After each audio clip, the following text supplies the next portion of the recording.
A project of DEI at United Airlines was that we want to get 40% of our pilots to be black or women of color, or women or people of color. 40%. 50. I'm sorry, to get up to 50. Hi, Charlie.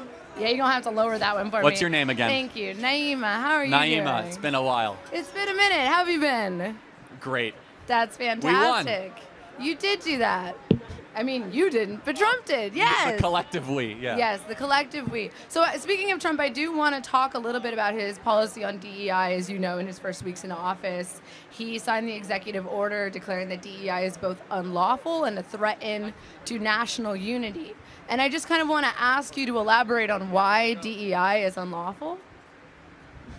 Well, based on the Civil Rights Act, which I have disagreements with, but based on the Civil Rights Act, which is the law of the land, it says you shall not discriminate based on color, race, creed, or origin of nationality. Yes. And DEI definitionally does those things. How does it definitionally do those things? So, for example, if you say you are going to hire a certain amount of people or have scholarships only for a certain people, you are then prejudicing against another group. Which group are you prejudicing So against? white people, Asians as well. I mean, white people are an easy one off the top of your head. So, for example, in the Harvard admissions case, I said this earlier, the average test score for a black individual was around 1,300 SAT, about 3.2 GPA. For a white or Asian, it would be about a 3.9 to 4 GPA and about nearly a perfect SAT. So you are disenfranchising and stereotyping and prejudicing against whites or Asians in favor of blacks.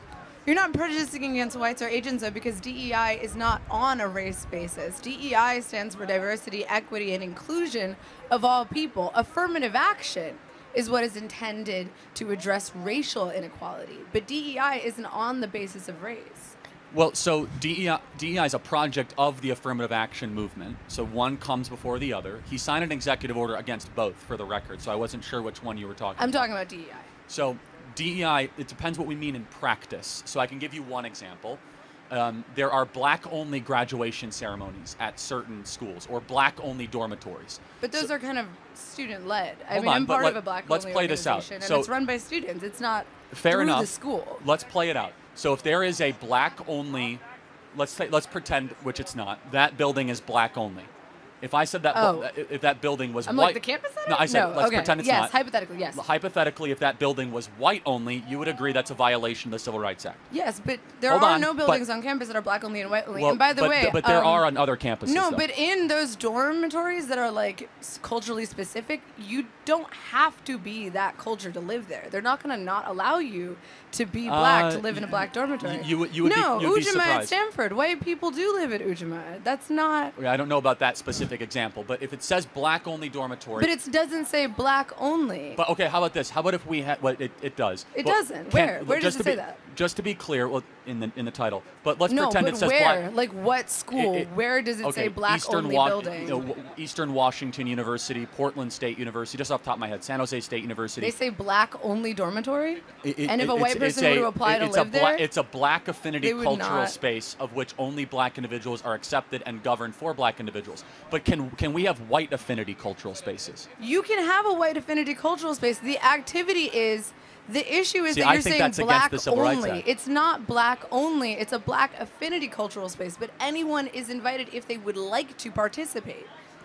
I would, first of all, You cannot legislatively I allow agree. someone of any race to participate in something. That doesn't exist. We agree. That's the spirit of the diversity, equity, inclusion order, is that DEI in practice, again, we have to go through example after example, is discrimination, prejudice, and segregation. Let's talk about DEI in practice. Let's talk about DEI programs in the workforce, because DEI programs in the workforce happen to benefit veterans, they benefit people with disabilities, they benefit people at an economic desperate, they benefit lots of people that is not just on the basis of race. And to me, it feels like you're conflating DEI with pro-blackness or black only, which is not the definition of DEI. So let's take a high-profile DEI example. Is that cool? Just maybe one we can play around with? Okay. Which I got me in a lot of viral trouble, which I don't care, which is pilots. I got in a lot of viral trouble, too. I was debating this guy, I know. And he kept interrupting you. He did! I know, right? Which is this, which is that, let's say DEI. A project of DEI at United Airlines was that we want to get 40% of our pilots to be black or women of color, or women or people of color. 40%. 50. I'm sorry, to get up to 50. It was at like 6%. So therefore, they wanted to make a push towards that, and it was currently at 6%. We look at that and we say, wow, you're going to have to lower standards to get to that goal. Why would you have to lower standards? Well, because are you saying that black people are inherently inferior? I'm saying the opposite. I'm saying that black people are only 13% of the population, so you want 13% of the population. Women are not 13% of the population. Women are 50% of the population. Yeah, but women do not make up a majority of people that want to become pilots. In fact, vast majority of women don't want to be pilots. Maybe they would want to become pilots if the barriers for entry well, weren't. See, that now we're going down a different but equally fun direction, which is male-female differences. Men much more likely want to be involved in heavy machinery mechanics. They want to be pilots. They want to be tank operators. They want to be police officers. Whereas women much more likely want to be, I'll get to you, Mason. Don't worry. And I remember your name. Yes, can Mason go? They won't let him go because he's not let USC. Mason go. I'll let Mason go. But just, Mason, have some patience. We did this last time, okay? But do you understand, at least from our perspective, because it's no good for us to go back and forth again, maybe from our perspective, that we worry that the pursuit of diversity can mean the compromising of excellence. Charlie Kirk, this country is diverse. You can't just say the pursuit of diversity is compromising excellence. Diversity literally just means difference. This country is 13% black, it's 14% immigrant, it's 1/5 of every person in this country is Hispanic, it's 7% homosexual, and 50% of the country disagrees with you. Okay, diversity is America. You cannot say all of that is true. That you are America first if you do not care about half of America. I care about them so much, in fact. You care about them so much that you don't want to give them I didn't interrupt you. access to equal rights. Well, hold on. No one said rights. Hold on a second. No. I care about them. It's equal rights. It's NIEMA, equal let access. me finish. Now who's interrupting who? I care about them so much, I want the only thing that they're ever judged on is to be their character or their competency, not their skin color. Okay, so you want it to be a meritocracy. Yes. So let's talk about a meritocracy. Okay. What experience does Kash Patel have to run the FBI? He has amazing experience. No, he doesn't. He wanted to start a UFC fighting program in the FBI. He has amazing experience. I got 5 words in. He was the most important thing. He was a public defender. That's not what that's not the job of the FBI. He has no experience in the FBI. He was a public defender and he was a special prosecutor. Was he ever a member of the FBI? No, but he doesn't have the merit to have that. Hold on a second. All right, let's do another example. But what experience does Linda McMahon? What experience does Linda McMahon have to run? She ran the Small Business Administration in the first term, which is a big, big organization. She was the head of the SBA.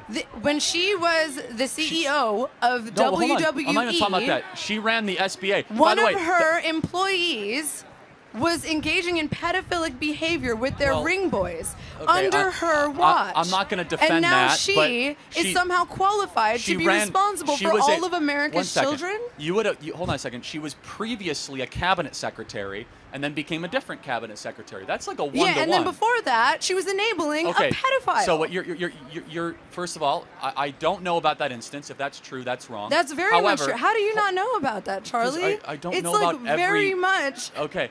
Again, public information. It's really important to know that the head of the Department of Education is currently in a lawsuit. But let me finish the point, which is that the WWE can be easily made fun of. That's a serious business, though. It's a multi-billion-dollar business. It is, that engaged in pedophilic activities. Of which I denounce. I don't support that. However, she was head of the SBA, and now she's head of the Department of Education. Tell me another unqualified person. Another unqualified person? Is Marco Rubio unqualified? Okay. No, actually, I think Marco is slightly more qualified. Let's talk about Hegseth. He's the most qualified because he actually accepted enemy fire and lost loved ones and friends of his own. That doesn't make you... Hold on. Dude, to run the U.S. military, to be a warrior, not just an academic general, that's very important. Look, dude, I respect veterans. My boyfriend's a veteran. I love veterans. That being said, not every person who is a veteran is qualified to run the Department of Defense. I think he's also shown the last couple of weeks he's doing a pretty phenomenal job. The prior head of the DOD, Lloyd Austin, could barely climb up a flight of stairs. Pete Hegseth is up at 5 a.m. doing PT with the troops, running miles, and then doing an entire day at the Pentagon. And you might say that doesn't matter. I actually think physical fitness and being a good example to our troops is very important when you're the head of the Department of Defense. Okay, but being the head of the Department of Defense is not about doing push-ups. Hold on, but first of all, it's actually just refreshing versus Mark Milley and Lloyd Austin. But secondly, I will say the criteria is that he's a warrior's warrior. He's someone that was in the front lines and actually received medals and knows what it's like to lose loved ones. And the other people that were qualified, NIEMA, were people that got us in endless wars, people that never saw combat. I think it's finally time that we have someone in combat that runs the Secretary of Defense. I think that's immensely qualified. Okay, sure. So we'll take Pete Hegseth for Department of Defense. Yes, he's doing a great job. We'll take someone who enabled pedophilia for the Department of Education. That's an unfair We'll take Kash Patel, categorization. who has never worked in the FBI. He was a prosecutor, so the FBI's a... Dude, do you remember what he said when he first got the nomination? Do you want to go back to Kash Patel for a second? He said, yeah. I'm like, this is sick. Okay, can we go back to Kash Patel, though? That is like insanely inappropriate. Can we go back to Kash Patel? So he was himself a prosecutor that tried cases. That's a law enforcement mechanism. I think they're asking for someone else. All right. Well, guys, this is interesting. Like they say, I've always supported Charlie, especially when he goes for competence over, whatever, you see, because you see, when it comes to deciding if someone is good for this role, it's beyond, the color of your skin, your nationality, or whatever. It's all boiled down to competence, especially, I did a video, I reacted to a video where he made mention of, American Airlines when they decided to pick, they wanted their staff to be at least equal, you see. They wanted more blacks, more whites, more people from other continents, you see. They wanted that uniformity. But I feel it does not work that way. I would not employ someone simply because of the color of your skin. I have to check for competence. And Charlie said, if you check statistics, the number of black in American, they are not up to, I think, 20%. They are like 15 or 18%.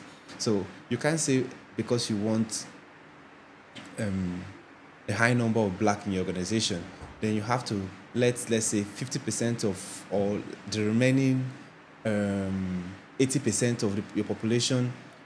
Okay, you have to pick just 15% and deprive 80% of getting that job. It shows that it's not fair because the 15%, majority of them might not even be as qualified as the 80% remaining or 85% remaining that would have deserved that role.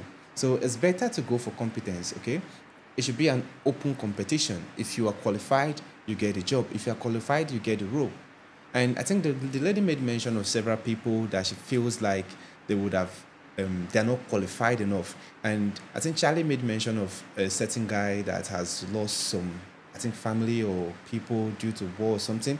And I feel when you have experienced that, you should be the perfect person to fill a role because you know what it means to lose someone, especially when the role will require you maybe to go to war or do something that will result to maybe unaliving someone.